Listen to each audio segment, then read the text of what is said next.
जरा सोचिए, कैसा हो अगर कोई डॉक्टर आपके शरीर पर इलाज करने से पहले उसका असर आपकी एक डिजिटल कॉपी पर देख सके। सुनने में ये किसी साइंस फिक्शन फिल्म जैसा लगता है ना?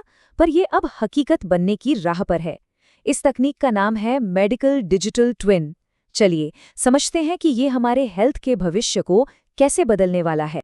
और बस यही एक सवाल इस कमाल की टेक्नोलॉजी यानी मेडिकल डिजिटल ट्विन की नींव है। ये एक ऐसा आइडिया है जो दवाइयों और इलाज के पूरे तरीके को हमेशा के लिए बदल सकता है। एक ऐसा भविष्य जहां हर इलाज सिर्फ और सिर्फ एक इंसान के लिए ही डिजाइन किया जाएगा। लेकिन सवाल यह है कि हमें ऐसी किसी टेक्नोलॉजी की आखिर जरूरत ही क्यों है? इसका जवाब छिपा है आज के मेडिकल सिस्टम की सबसे बड़ी चुनौती में, जिसे हम one size fits none problem भी कहते हैं। देखिए, हम में से हर कोई बायोलॉजिकली मतलब जैविक रूप से एकदम अलग है। हमारे जीन्स, हमारी आदतें, हमारा रहन सहन सब कुछ हमें यूनिक बनाता है। तो ऐसे में ये सोचना कि एक ही दवा हर किसी पर एक जैसा ही असर करेगी, ये तो कुछ ऐसा हुआ जैसे एक ही चाबी से दुनिया के सारे ताले खोलने की कोशिश करना। कभी कभी तुक्का लग सकता है, लेकिन ज्यादातर बार तो ये फेल ही होगा। और यही वजह है कि अब मेडिसिन का फोकस बदल रहा है। अब हम बीमार होने का इंतजार करने के बजाय बीमारियों को होने से ही रोकने की तरफ बढ़ रहे हैं। मतलब इलाज के रिएक्टिव मॉडल से प्रोएक्टिव मॉडल की तरफ। ये एक बहुत बड़ा बदलाव है। तो इस वन साइज फिट्स नन वाली पहेली का हल क्या है? जवाब है हर इंसान का अपना एक डिजिटल ट्विन। तो आखिर ये मेडिकल डिजिटल ट्विन है क्या चीज? देखिए, ये सिर्फ मेडिकल रिकॉर्ड्स की एक डिजिटल फाइल नहीं है। ये किसी इंसान की एक जीती जागती डायनामिक वर्चुअल कॉपी है। एक ऐसा मॉडल जो वक्त के साथ साथ बिल्कुल उस इंसान की तरह ही बदलता है, उसकी हेल्थ की हर छोटी बड़ी जानकारी को दिखाता है और डॉक्टरों को शरीर के अंदर झांकने का एक ऐसा मौका देता है जो पहले कभी मुमकिन नहीं था। अच्छा, इस पूरी टेक्नोलॉजी को हम 3 मेन हिस्सों में बांटकर समझ सकते हैं। पहला हिस्सा है असली इंसान यानी फिजिकल बॉडी। दूसरा है उसका वर्चुअल मॉडल जो कंप्यूटर के अंदर रहता है। और तीसरा और सबसे जरूरी हिस्सा जो इन दोनों को जोड़ता है वो है डिजिटल थ्रेड। ये एक लगातार बहने वाला डेटा का फ्लो है जो ये पक्का करता है कि वर्चुअल कॉपी हमेशा हर पल असली शरीर के साथ पूरी तरह से सिंक में रहे। तो अब सवाल ये उठता है कि किसी इंसान की इतनी सटीक डिजिटल कॉपी बनती कैसे है? जवाब एक शब्द में है, डेटा।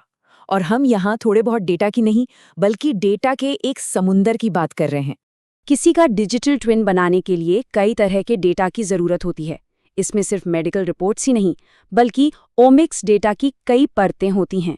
मतलब आपके जीन्स का एनालिसिस, जिसे जीनोमिक्स कहते हैं, शरीर में मौजूद प्रोटीन्स की स्टडी, जिसे प्रोटियोमिक्स कहते हैं, आपके मेटाबॉलिज्म यानी मेटाबोलोमिक्स, और यहाँ तक कि आपके पेट में मौजूद बैक्टीरिया यानी माइक्रोबायोमिक्स का भी डेटा। और इन सब के साथ जुड़ता है आपकी स्मार्ट वॉच जैसे गैजेट से आने वाला रियल टाइम डेटा। आप इसे डेटा की एक नदी की तरह सोच सकते हैं। एक नदी जो लगातार आपके शरीर, आपकी स्मार्ट वॉच और आपकी रोज की एक्टिविटीज से निकलती है। और ये नदी उस वर्चुअल मॉडल में लगातार बहती रहती है, उसे हर पल अपडेट करती रहती है। इसका मतलब ये हुआ कि डिजिटल ट्विन कोई पत्थर की मूर्ति नहीं है, बल्कि एक जीती जागती चीज है जो आपके साथ ही बदलती है और आपके शरीर का एक अविश्वसनीय रूप से सटीक आईना बन जाती है। तो ठीक है, ये पावरफुल वर्चुअल मॉडल अब हमारे पास है, पर हम इसका इस्तेमाल कैसे कर सकते हैं? यहीं से तो इस टेक्नोलॉजी का असली जादू शुरू होता है। जरा कल्पना कीजिए, कार्डियोलॉजिस्ट किसी मरीज के दिल की डिजिटल कॉपी पर अलग अलग स्टेंट लगाकर ये टेस्ट कर सकते हैं कि कौन सा सबसे बेस्ट काम करेगा। ऑन्कोलॉजिस्ट यानी कैंसर के डॉक्टर किसी मरीज के वर्चुअल ट्यूमर पर कीमोथेरेपी चलाकर देख सकते हैं कि कौन सी दवा सबसे असरदार है, वो भी बिना शरीर को कोई नुकसान पहुंचाए। और सर्जन, वो तो किसी मुश्किल ऑपरेशन की प्रैक्टिस इस डिजिटल ट्विन पर दर्जनों बार कर सकते हैं, ताकि जब असली सर्जरी हो तो गलती की कोई गुंजाइश ही न बचे। और ये सिर्फ बड़ी बड़ी बीमारियों तक ही सीमित नहीं है। जरा डिजिटल गट ट्विन के बारे में सोचिए। मतलब किसी के पेट के अंदर मौजूद माइक्रोबायोम का एक वर्चुअल मॉडल। इससे ये पता लगाया जा सकता है कि आपका शरीर किस खाने पर कैसा रिएक्ट करता है, और फिर उसी के हिसाब से एक एकदम सटीक न्यूट्रिशन प्लान बनाया जा सकता है। जैसा कि बेलोर यूनिवर्सिटीज की डॉक्टर ले ग्रेटहाउस कहती हैं, आर्टिफिशियल इंटेलिजेंस की मदद से हम इस विशाल डेटा को समझ सकते हैं और न्यूट्रिशन को लेकर हमारे नजरिए को पूरी तरह से बदल सकते हैं। वाकई यही हेल्थ केयर का भविष्य है। अच्छा, ये सब सुनने में तो बहुत कमाल का लगता है, लेकिन इससे पहले कि हम भविष्य के सपनों में खो जाएं, जमीन पर लौटना भी जरूरी है। ये टेक्नोलॉजी जितनी पावरफुल है, इसे हकीकत बनाने में उतनी ही बड़ी चुनौतियां भी हैं। देखिए, एक तरफ तो पर्सनल दवाइयाँ, बीमारियों की रोकथाम और वर्चुअल क्लिनिकल ट्रायल्स जैसे बड़े बड़े वादे हैं, लेकिन दूसरी तरफ डेटा की प्राइवेसी और सिक्योरिटी, एआई में भेदभाव का खतरा और इस सब को संभालने के लिए जरूरी कंप्यूटिंग पावर जैसी गंभीर रुकावटें भी हैं। ये ऐसे सवाल हैं जिनका जवाब हमें खोजना ही होगा। और यहीं पर हम सबसे बड़ी चुनौती पर आते हैं, इंसान के शरीर की बेहिसाब कॉम्प्लेक्सिटी। हमारे आज के सुपर कंप्यूटर्स भी शरीर के अंदर मॉलिक्यूलर लेवल पर होने वाली अनगिनत चीजों को एक साथ सही सही सिमुलेट नहीं कर सकते।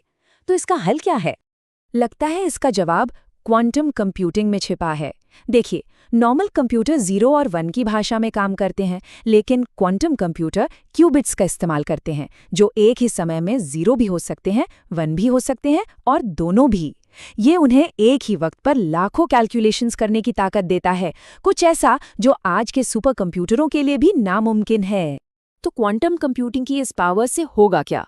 इससे डिजिटल ट्विन्स को एक तरह से सुपर पावर मिल जाएगी। हम बायोलॉजी को मॉलिक्यूलर लेवल पर सिम्युलेट कर पाएंगे। जैसे ही कोई नया डेटा आएगा, मॉडल तुरंत खुद को अपडेट कर लेगा और नई दवाओं की खोज जो सालों में होती थी, वो शायद हफ्तों में होने लगेगी। ये हेल्थ केयर में एक क्रांति लाने जैसा होगा। आखिर में हम घूम फिरकर उसी पहले सवाल पर आते हैं, क्या किसी की एक वर्चुअल कॉपी उसे एक लंबा और स्वस्थ जीवन जीने में मदद कर सकती है? इस सवाल का जवाब अभी लिखा जा रहा है और यही जवाब आने वाले समय में मेडिकल साइंस की दिशा तय करेगा।